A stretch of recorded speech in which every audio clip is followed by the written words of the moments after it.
سلطان محمد فاتح کی موت کے بعد ان کا بیٹا بایزید ثانی سلطنت عثمانیہ کا 8واں سلطان بنا۔ اقتدار سنبھالتا ہی سلطان بایزید ثانی کو سلطنت عثمانیہ کا سلطان رہنے کے لیے اپنے بھائی امیر جمشید کے ساتھ بہت سی جنگیں کرنا پڑیں، کیونکہ اس کا بھائی امیر جمشید اس وقت بورسا میں تھا جب اسے اپنے والد کی موت کا پتہ چلا۔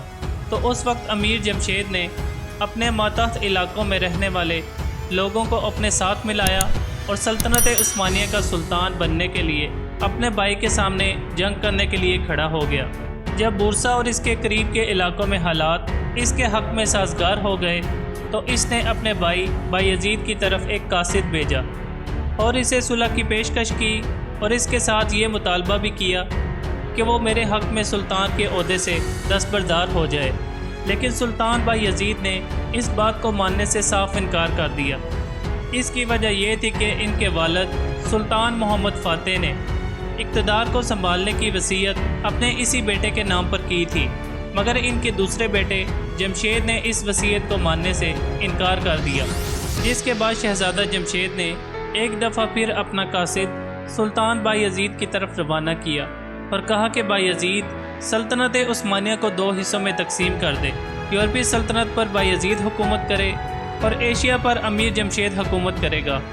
لیکن سلطان بایزید نے ان تمام شرطوں کو ماننے سے انکار کر دیا، کیونکہ وہ عظیم سلطنت عثمانیہ جس کی تعمیر اور وحدت کے لیے ان کے آباء و اجداد نے اتنی محنت کی تھی، اور اس کو 2 حصوں میں تقسیم کرنا کسی بھی صورت ممکن نہ تھا۔ سلطان بایزید نے سلطنت عثمانیہ کو یکجا کرنے کا ارادہ کر لیا، جس کے بعد انہوں نے ایک بڑے لشکر کو تیار کیا اور خود اس کی قیادت کرتے ہوئے بورسا پر حملہ کر دیا،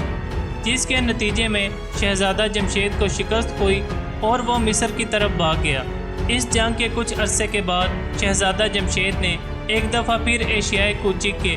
کچھ بڑے سرداروں کو اپنے ساتھ ملایا اور اقتدار پر دوبارہ قبضہ حاصل کرنے کی کوشش کی، لیکن اسے بایزید کے ہاتھوں دوبارہ شکست کا سامنا کرنا پڑا۔ اس دفعہ شہزادہ جمشید اپنی جان بچا کر رڈوس چلا گیا اور وہاں کے فرما روا سے مدد کی درخواست کی۔ رڈوس کا فرما روا دی اگوسن بہت چلاک اور شاطر تھا۔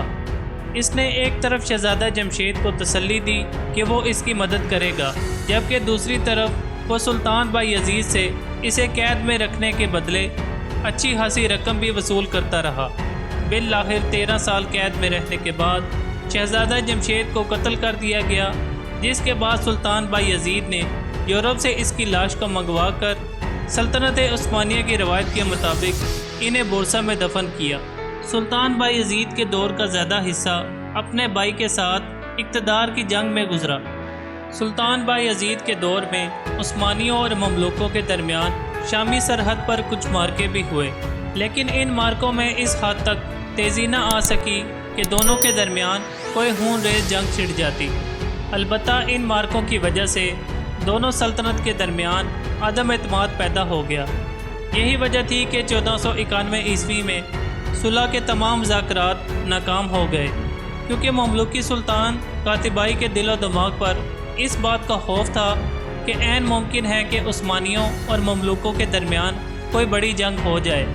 لیکن اسی سال بایزید نے سلطان مصر کی خدمت میں اپنا قاصد بھیجا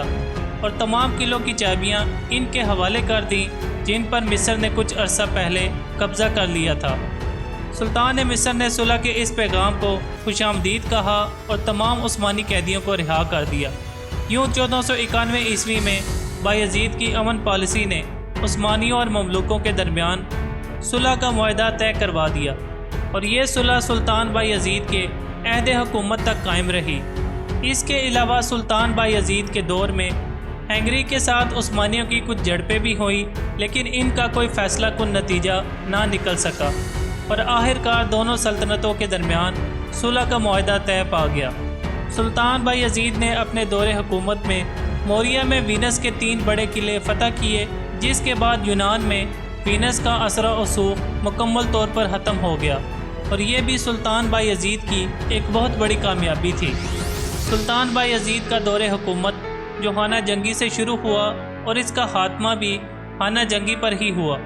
کیونکہ سلطان بایزید کے 3 بیٹے تھے اور وہ اپنے دوسرے بیٹے احمد کو سلطان بنانا چاہتے تھے،